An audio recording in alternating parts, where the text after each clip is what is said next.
This is Get Unstuck Radio episode 30, Revenue Recovery with Dee Bowden. Welcome to Get Unstuck Radio, the place to brainstorm with you on business and life strategy.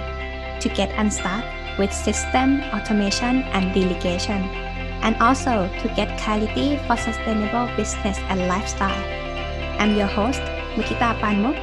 Let's get unstuck. Hi everyone. Please welcome with me Dee Bowden, CEO and founder of BCS Solutions, a revenue recovery company that helps business to untangle the money disconnect and recover lost revenue, lost money, and mitigate business decline. Thank you so much for joining me today, Dee. Thank you. Good afternoon, good morning, good afternoon, good morning, good evening, wherever you listen to this fabulous podcast around the world. Again, I'm Dee Bowden with BCS Solutions. Mutita, thank you so much for this opportunity to talk to your audience about all things money and all things cash flow. In the midst of this this worldwide pandemic, we have to talk about money. It's like, I know. It's kind of one of those things where we kind of wish we didn't have to do it, but we do. So if it's okay with you, I'll kind of tell you a little bit about my background and how come this is so important. Is that okay? So yeah, awesome. Go ahead. I'm originally I'm not sure where your listeners are in the world, but I'm originally from Boston. So I'm a sports fan. I love football and jazz and hot air balloon rides and Ferris wheels. Those are my fun things. I have been in the receivables management, collections, contract administration for over 10 years. And how I got here was actually working for, so I'll tell you a story. So I worked for a small company, outside of Boston where I'm from. There was a small IT firm, about 100 people or so. And they sold software licenses, computers, mouses, everything with IT. So I was hired as a collector part-time to come in and recover a bunch of past due accounts. So basically all these sales had been done, but the money had been collected. So they had $8 million worth of sales on the books, but not in the bank, it was $8 million worth of sales on the books, not in the bank. So when I got hired, they're like, "Hey, Dee, welcome to our company." I'm like, "Oh, cool." So they're like, "Here's your list of accounts. You need to go figure out how come we're owed this money." So I did. So in 60 days, I recovered $6 million while working part-time. Now, $8 million of sales, outstanding, phenomenal.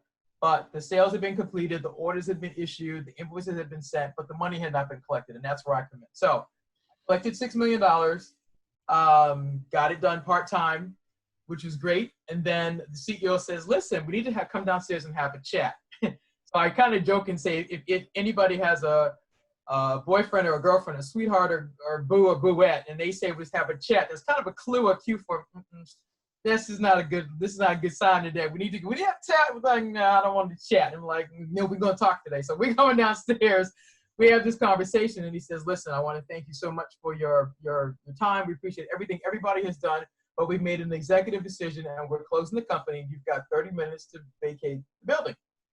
This is 2 months before Christmas. So I get hired to recover this money. I recover the money as a part of my team. Everybody loses their job, and we're like devastated because we're talking less than 100 people. Everybody's lives is turned upside down 2 months before Christmas. And so from that, after I got myself back together, I was like, you know what? I want to work on helping small businesses not end up here again, because somebody or somebody's, I think it was the sales department and the contracts department and the order department, everybody operated in silos. Everybody did everything separately. Nobody really talked. And so I figured out that in order to change this, the different departments need to talk, particularly sales and collections, because you got to sell the product or service and then you got to get paid for it. And if those two aren't talking, that can end up being a big mess. And that's why BCS Solutions was formed, was to do two things, which is one, to work with small businesses, small and medium-sized businesses to do two things. One, know how much money is going on in your sales, how many sales you have outstanding, how many customers do you have, and then secondly, how much money are you supposed to be collecting, and then what to do when it's 30 days past due, 60 days past due, 90 days past due, and how to recover it. And so that's how I got started. How can this problem happen? Why is about cash flow then?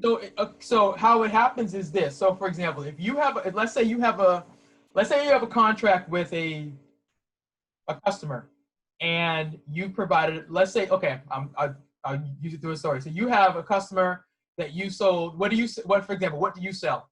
So I sell consulting service. Yeah. Okay, right. So let's say you had a $100,000 consulting service contract with a customer, and you've consulted, let's say, for 90 days. And then you were supposed to get paid after after your 90 days are up. And then it's been another 30 days, another 30 days, another 30 days. And you keep calling them, hey, we had an agreement. I said I was going to provide you consulting services and this and this and this. And you go down your list of all the things you're going to deliver to them. And you look up and you're like, man, I keep trying to get paid and they keep blowing me off. They won't answer my calls, et cetera, et cetera. You're going to wonder like what's going on. And so take you times lots of other companies, and they're running up against the same thing, because let's say your consulting services were provided, you had a checklist of things you were supposed to do, you did it correctly, you keep checking in, hey, is everything good, is everything okay, are there any problems? Oh yeah, everything's fine. Then you look up and you're like, if everything is fine, how come I haven't gotten paid? Then you're gonna say, oh, that's a problem. Then you're going to call up your customer, or if they have an accounts payable department, the people who you send the bill to, you're going to call them and say, hey, I'm Mutita, I'm calling about my contract number, blah, blah, blah, my invoice number. And they're like, oh, well, we never got it. Well, I shows here that I sent it, and that I have a receipt for this, but we never got it. So details like that. So for example, how it can happen is, number one, invoices were not sent to the right department. That's number one. Number two, in your contract, they said deliver these things. You said that you did, or you didn't, or you forgot something, and then they're like, oh, that's a problem. So for example, it's probably easier to understand it from orders. You know how when you go to actually to say let's say Amazon or not, and you ordered 10 mugs. So if you ordered 10 mugs and you only got 8, well, you're not going to get paid for the 10 because you only got 8. You still owe them the 2. So the order was not fully delivered, so they're not going to pay you for everything you promised them until you deliver everything. Same thing in consulting. So for example, if you had 5 things in your agreement between you and your customer, you said we're going to do this, this, this, this, this, and you did 4 of the 5. You still owe them one more service or one more product. They're not going to pay you in full until you deliver everything. So that can happen. Another way it can happen is that if the information on the invoice was not correct. Let's say, they told you to write invoice number A, B, C, D, and E, and you wrote A, B, C, and F. Well, that's not the right invoice number, so that's a problem. So it's all these little nuances that people don't pay attention to because they're so focused on getting the sale. But if you expect to get paid, you have to do the follow-up. And I tell customers all the time, you have to track how, the state of your account. So you need to know, what's the name of your customer? What's the contract number? How much is it for? What should they buy from you? When are you supposed to deliver the product or service? And when are you supposed to bill? And then when are you supposed to get paid? And if you have net 30 terms, which means basically you do a service and you get paid within 30 days, on the 31st day, if you haven't gotten paid, you got to be on the phone or sending an email to follow up and find out what happened. This happens a lot because, it's also, the other thing is relationships. Most of us, we have to build, even you and I, we built our relationship through LinkedIn. So we're building a relationship and we don't want to mess up that relationship. So people don't really get comfortable or don't really want to ask their customer for money because they're like, if I ask them for money, they may not give me any future business. But here's the thing. You had to build a relationship with them in the beginning to get the work in the first place. That's how you did sale. You did sale. You did a presentation. You talked to them. You told them, we can do this, this, this, and this, and fix your problem or solve your problem or make things better or whatever you told them. Yeah, cool thing. But the sales presentation is probably easier because, of course, you're presenting the solution to the problem or the service. But when it comes to asking for money, most people would rather go get a root canal than have to ask somebody for money because it's like, I don't want to do that. But you can't sell and provide a service and not get paid. You know what I mean? They all go together. You got to sell something, product or service. You got to provide it, then you got to get paid. I'm in the get paid lane, and I want to make sure that you get paid. But it's a lot of times it's invoicing problems, it's services problems, and then it's relationships. A lot of people just don't want to have to go ask, and so they'll neglect that part and they won't ask, but they need to. Normally, when I'm on a sales call or any strategy call, right, and I get to close them, I ask for credit card right away, and I make a payment right away, and then the invoice will come afterwards. So within like not even 24 hours, it's gonna be within hours, and also contract like follow up. That would be the best thing ever because I wouldn't hang off the phone without having money in the bank. Exactly. Right. Now, see, now that's your business in terms of consulting and coaching. That's what would happen. What I'm describing more is in like products, services, that, and so you have a sales order, you got to fulfill the order, and you got to bill for the order, then you got to deliver the order, then you got to get paid. That's more of what I'm talking about, and that's been my experience. That's what I talk more about. But wow, if it's my side or yours, you could do yours where you have, right, you don't get off the phone with the sales call until you actually swipe the credit card, but you still even have to make sure that it went through. I know. You gotta make sure it went through. You still gotta make sure it went through. One way or the other. One way or the other, you gotta collect your money. You're either collecting it on the front end or the back end. The business to government standpoint around collecting it on the back end, because you don't normally it's the sales process, the sales cycle, the invoicing cycle, it's a lot longer. But the principles are still the same, because you still got to sell. You still have to have some type of agreement. You still got to provide a product or a service. You still have to bill for it. And in my lane, you still got to get paid. You just happen to have a way that makes it easier where you can just swipe the credit card and get paid right then. But if there's a problem, let's say, okay. Bank transfer, yeah. Bank transfer, yeah. That's going to take days. Yeah. I used to like be a share with the franchise company, and I know the chaotic part of the back end, but I didn't tracking those financial part when I was in that company. So yeah, that seems like a many milestone checkpoint along the way. And if there is no one like you to like spot the leaking point, right? That's gonna be catastrophe. Like you just mentioned how much money we lost. But I really like your quote unquote that you say, we don't have money problem, but we do have system problem. Because I am a system geek, I can say that because that's what I do on daily basis. And how can like small business, even like the very small one, so let's say the close audience that we are talking currently, I believe mostly they are like solopreneur with contractors or those who having not over 30 people within the business and mostly remote. How can they improve the cash flow and like improve this follow-up and collecting money in their business then? Well, one of the first things they can do is okay. So I'm gonna use an Excel example, because not that I get paid by Microsoft Excel, but this is the best. It's the system that I know the best, and I can explain it. So one of the ways if you're a solopreneur or a small business, you have to track your accounts. So I'll give it to you this way. The way I explain it this way. Number one, if you use Excel, you can use something else, but I'm going to teach you through Excel because that's what I know how to do. So for example, if you have 5 accounts, you need to have in your Excel spreadsheet, tab 1 would be all of the names of your customers. Tab 2, what's the contract number or order number?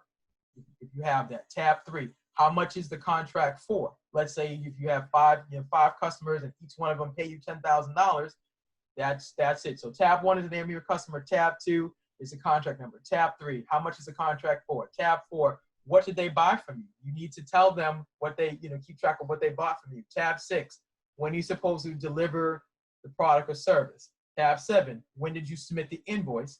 Tab 8, when's the money supposed to come in? And then tab 9, if you have a salesperson, the name of that salesperson, because he or she, if your company has grown to the point where you have a salesperson, having that salesperson along that record or that tracking it helps him or her be accountable to make sure that that everything that went along with that sale happened. So for example, your salesperson did the presentation.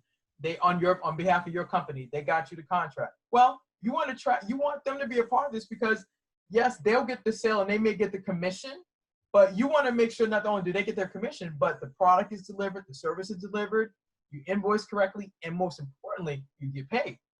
So that's That's what I would tell you regardless. What I just described, that's how I would tell you to track it. And that way, and now I know some people, they're like, Excel is too cumbersome. I understand that. But like I said, you asked me, it's my story. So I use Excel. It's very clear. I mean, make it clear. Right. But if you don't like Excel, here's another thing. You can get a big whiteboard and create the columns. Do the exact same thing. Now I joke and say that there's probably an app that will do the same thing. As a systems person, there probably is an app. You can just punch it in the phone and we're good. I don't know, but I'm old school, so I like Excel because I like to see things big. Or you can have a big white board, the big whiteboard, and just write it down. But the point is that keeping track of it so that and you can do that for every single month. So I use Excel because, like I said, you can just set it up. This is the month of May, so you can have May, what I just described, and then June, and then July. Or if you do it, quarterly, you could do the first 3 months of the year: January, February, March. Okay, March, April, May, June, July, August, etc. The point is that it's the easiest way to track what you have so that you know. It's kind of like having a budget. This. Most people don't like budgets. But why do people don't like budgets? Because that means you got to write down everything of what's going on. Oh, okay. I have this problem with all of my clients. I mean, first thing I'm gonna ask them, how are the tasks that you have been doing? They not even want to tell me. I know. Exactly. So see, now you understand. So this makes sense because I try to explain this in ways so that it makes sense and people feel like, okay, this is not so bad. And I try to make it fun because I know that, running a business has many moving parts. You've got sales, you've got operations, you've got marketing. In our world, you've got social media. You got to manage all of these moving parts all the time. But at the end of the day, if you don't have any sales, you don't have any customers, you're not providing a product or a service, and you're not billing for it, you're not getting paid, you're not going to be in business long. And my heart is sensitive to the small businesses that are chasing the next sale and may have money that's left on the table, but they're not going after it because they're nervous about it. I don't want you to be nervous about it. You did the work, you need to get paid. Yeah, exactly. You did the work, you need to get paid. I mean, I remember there was one time that I forgot to ask for credit card and I hung up already and I couldn't get back to that person for a long time, like years. So I just gave up. That's bad. That's a very bad feeling. So let's get back to the 5 ways to secure the cash flow journey that you have been promoting on this. Walk us through a little bit about these 5 simple steps that right now, whoever listen right now, pay attention, you can secure your cash flow. I mean, this is a real deal. Right. So number 1, securing your cash flow, the 5 steps. Number 1, you got to identify, first of all, you got to set a goal. You have to identify that you have a problem. That would be part of step 1, but you got to set a goal. So how much money is outstanding? And then are you going to set a goal to go get after it? That would be the first one.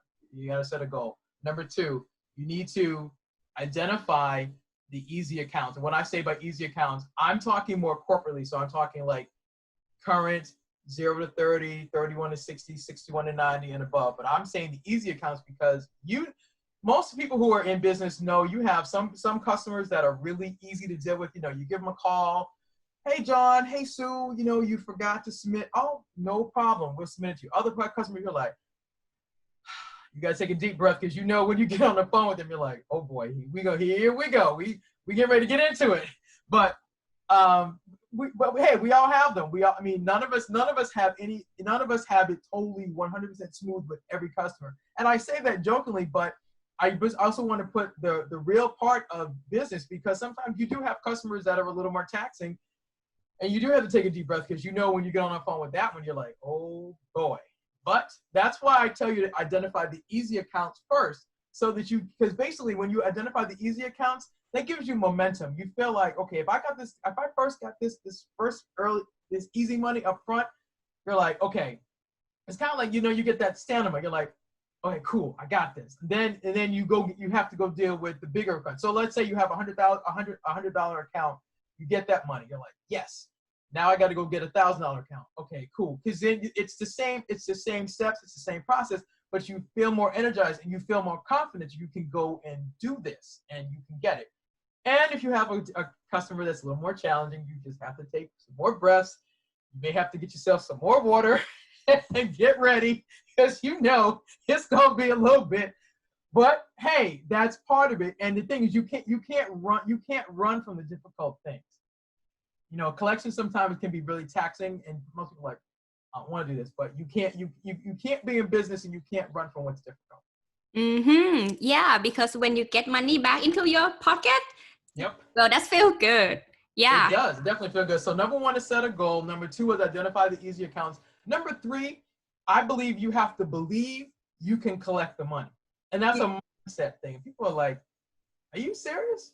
I'm very serious. Because here's the thing. Just like you had to believe that you have to, when you started your business, you believed that your product or service would be the next best thing to hit the planet.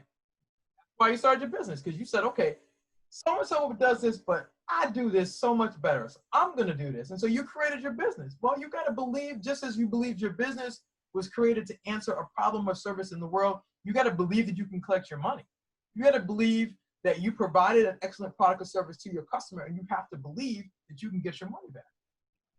And then, you know, it's kind of like you have to talk to yourself and tell yourself, yep, I'm getting this money today. It's just like if you were a salesperson and you have a quota that you got to meet. You got to tell yourself, yep, I'm getting these sales. So they want the same regard. You got to tell yourself, I'm collecting my money because I'm owed it. I have provided an excellent product or service, and I deserve to get paid, and I don't want to lose any money. So you got to tell yourself that. So you set a goal, identify the easy accounts, you believe it can be collected. Number 4, write it down.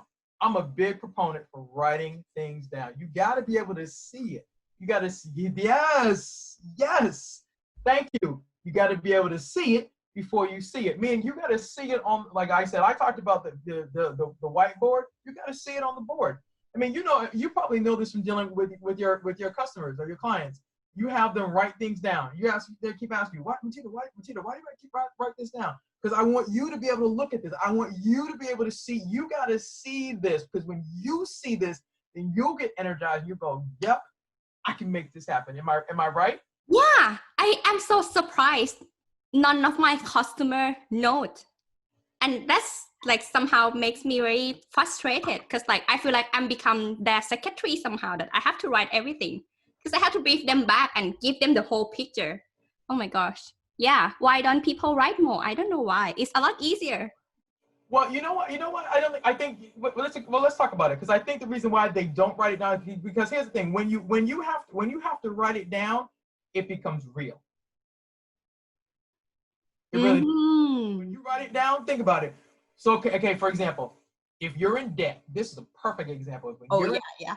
Okay, you're gonna love this. When you're in debt, what are they first thing they ask you? Okay, get out your statement from your credit card. Okay, and people already start sweating. You're like, well, I don't want to do that part either. And I'm like, okay, so you get it, and then you're like, ooh, I owe this much. And then when you see it in black and when you see it on the paper, but then when you have to write it out and tell somebody else, I owe this, and it's like, because then number 1, when you write it down, you see it in black and white, and then you gotta take a deep breath, because it's like, ooh, I'm responsible for this. Yeah.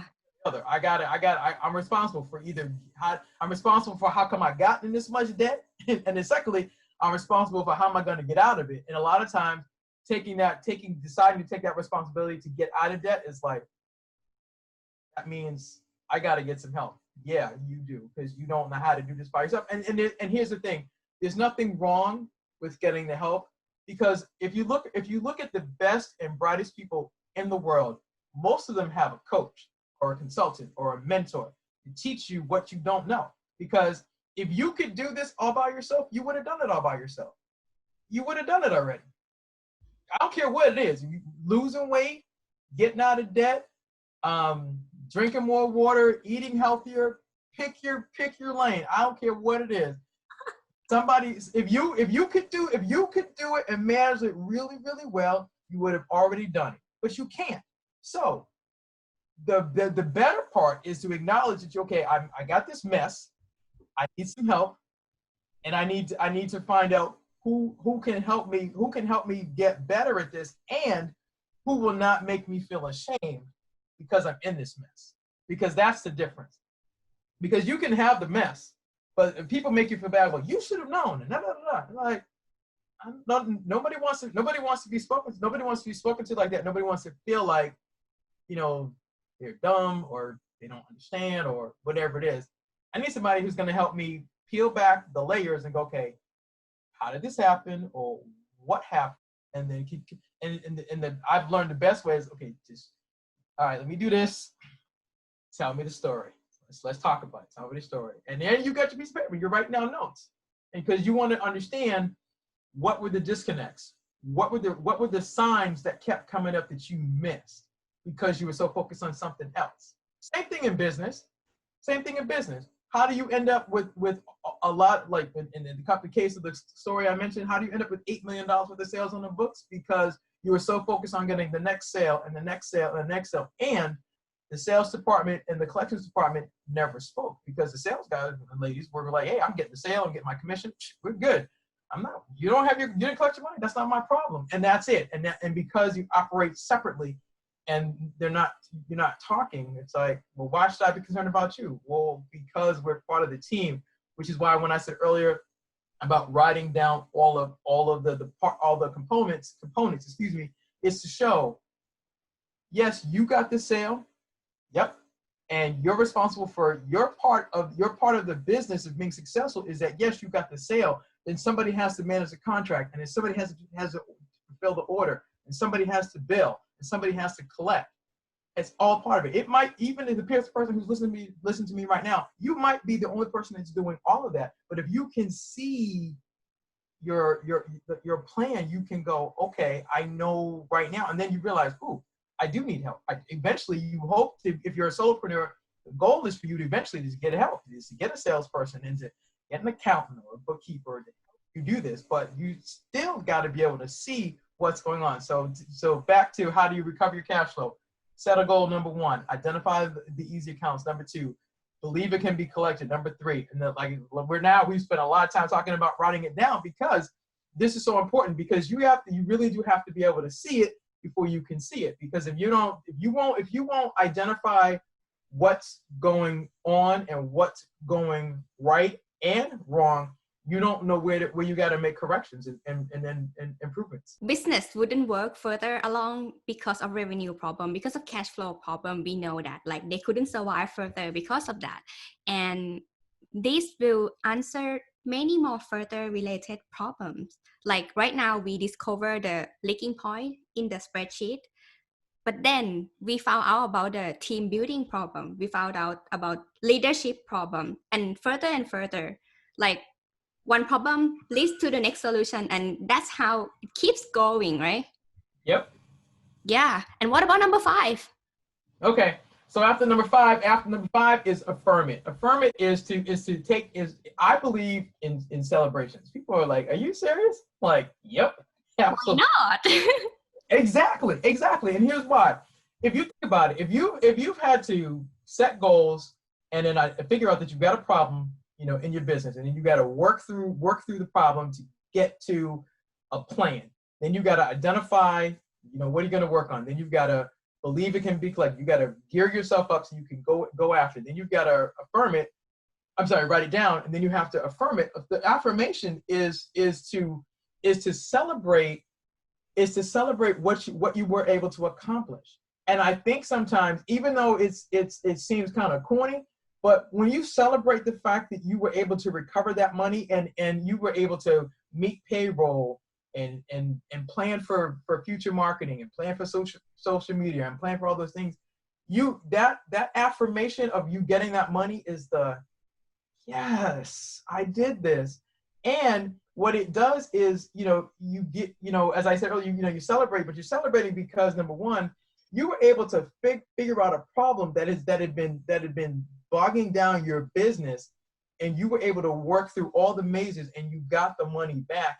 And not only that, if you have other employees that are depending upon you, you get to celebrate with them because you get to meet payroll, you get to do sales, you get to do advertising, you get to do many more things, and hopefully you'll be on the path to grow your business. And that's why I believe you need to celebrate it. I call it affirmation, but I'm like, yeah, you need to celebrate that because you know, because you can be on the grind so long and so hard that you're push, and you never stop. And it's like, no, you need to celebrate that. I that's personally one of my personal beliefs. You need to celebrate along the way, and then you get right back after it. But you need to kind of put a pause and say, let's have some fun. Let's celebrate. And it doesn't have to be anything elaborate, but it's just one of my personal beliefs that you need to have a pause break, celebrate your wins.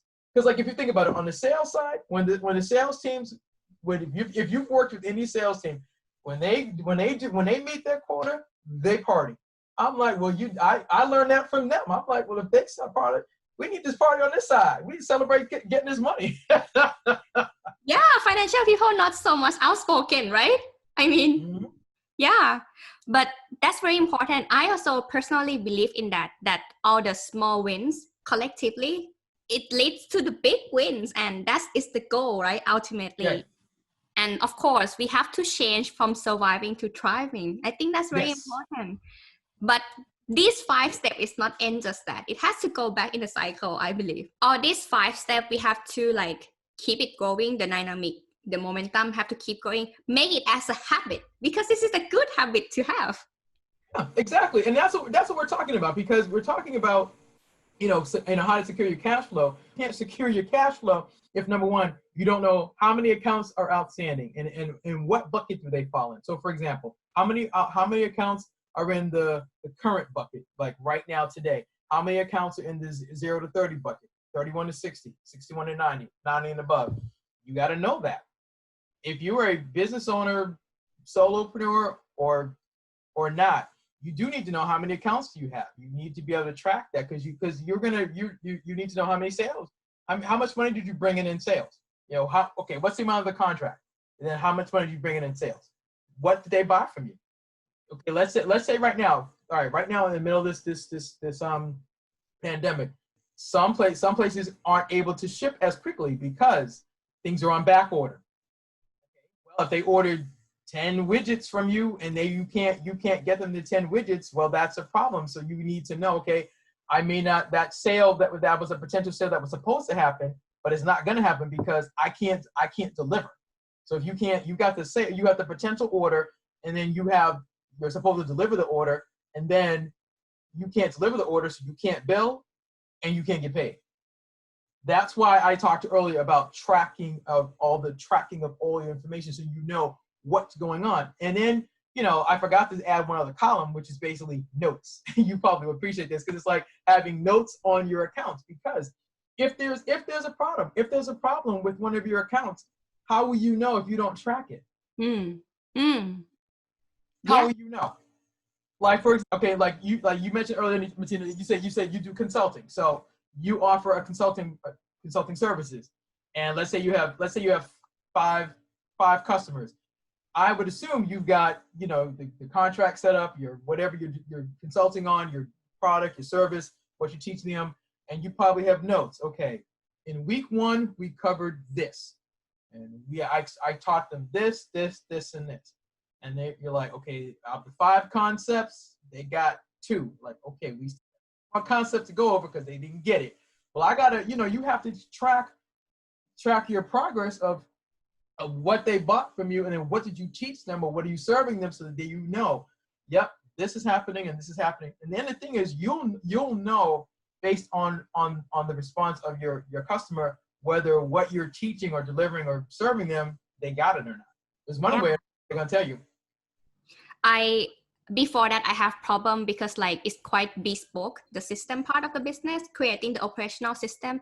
And the problem I found is that I couldn't give them the real result and the success, like fast win or something. After I changed the business model and I focus on 2 customer journey at the same time, it's the same flow. So from our side, like back end side, that how we make them happy, and also for themselves, how they do make themselves happy as well. And that's the game changer for me. So this is very important, Dee. I mean, I believe anyone who listens right now have to step back and look at your spreadsheet. How do you track things? I always tell everyone surrounded me that at least don't automate your accounting part or financial part.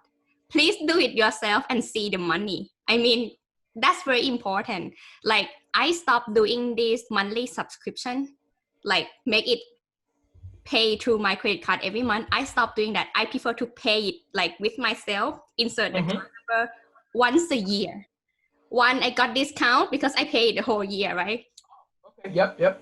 Two, because I get to control when I will pay. And for me, that's very important. Yeah. Yeah. Absolutely. And yeah, please.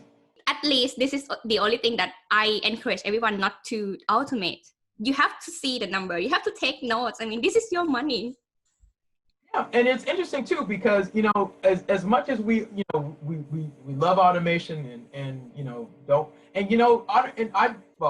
I'm old school, so yeah, I agree with you. Automation has its place, but even if you automate, you still need to have your own set of records, because automation is this. Somebody sits and they data enter information. One keystroke, because I deal with this all the time. One keystroke, one wrong data entry error, one wrong letter, number, whatever. You got this monstrosity of a problem, like what I call fix the disconnect, untangling that, because okay, let's say I type in your last name, Pamook, and I punched in, instead of K, I punched in a C. That's not your last name. But if I don't go back and fix and correct your last name, somebody else is going to get charged for your services. And you're like, this ain't mine. Yes, it is. It's just your name. No, it's not. My last name is spelled with a K, not a C. Oh. But no, seriously. But these things happen. People like, are you serious? Do you know how many data entry errors are made every single day because somebody did not go back and double check? You're talking about automating things. The automated system is as good as the information that is input into it. Yeah. Oh my gosh. Say that again. I mean, that's very the automated system is only as good as the information that is entered into it. And if you personally or whoever supports you doesn't stop to reconcile, confirm, review, assess, whatever word you need, the data, then if you don't fix it on the front end, it can be an administrative nightmare on the back end. And see all this beautiful gray hair? I couldn't imagine how you have to go back and then like check every line. Oh my gosh, that's gonna be a nightmare. Well, here's the thing. That's what auditors do. Think about it. Auditors do that all the time. When they do an audit on your books, on your records, what are they looking for? Something came across that looked a little suspicious and they want to know, what's this? You got to go scramble. And now, when we talked about keeping what I talked earlier this whole time about tracking all your stuff, that's why. Because I'm not a big fan of the auditors in any way, shape, or form, but the point is, if you don't keep good records, if and when there is a problem, you won't have to scramble to find all your records. Have you ever had somebody bring you all their stuff and they got a pile of paper? You're like, good night. What is this? Right. But because now, to the point about automation, now, yes, could they have all that pile of paper automated? Absolutely. But could they also have the folder set up for those documents? Absolutely.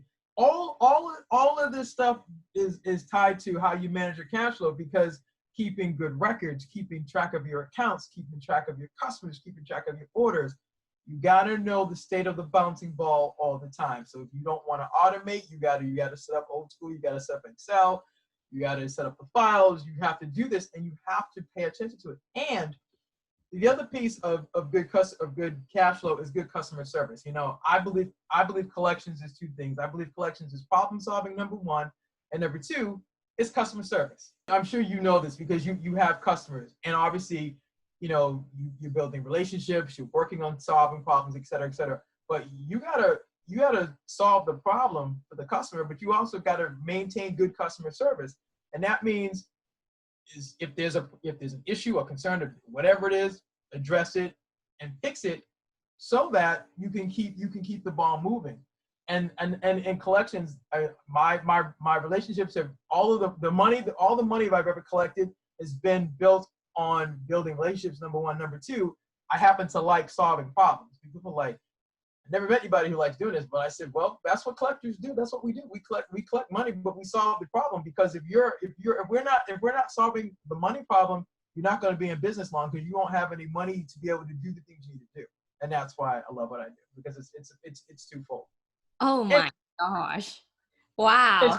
You make me chill right now. Like, anyone, please watch this carefully and take notes. I have tons of notes right here, and I need to make change in what I'm doing currently. So thank you so much, Dee. In case anyone interested to work with you, how can they reach out to you then? Oh, sure. Well, thank you. First of all, thank you so much for this opportunity to be here. This has been such a fun interview. I have thoroughly enjoyed myself. I'm having fun. So here's Dee Bowden. So I'm on Facebook at Dee Bowden. The website for BCS Solutions is www.collectthecash.biz. That's www.collectthecash.biz. So Dee Bowden on Facebook, Dee Bowden on LinkedIn, Bowden D on Instagram. But again, go to www.collectthecash.biz. If you have any accounts that are over 30 days, 60 days, 90 days past due, there's a calendar. You can actually schedule a free 30-minute conversation with me. We can talk about your accounts, and then we can come up with a strategy on how to help you either collect it yourself or hire BCS Solutions to help you recover your money. But that's how you can reach me. Yeah, let's solve your cash flow problem, everyone. Thank you again, Dee. You're welcome. Thank you for joining me for this episode of Get Unstuck Radio. If you enjoy the show, make sure you subscribe so you automatically get new show every week. I would love to if you left us the review. If you want to get unstuck, check my 5-step entrepreneur freedom formula for scaling your business without sacrificing your lifestyle at worldwideweb.extraordinarylybymutita.com/freedom. Speak then.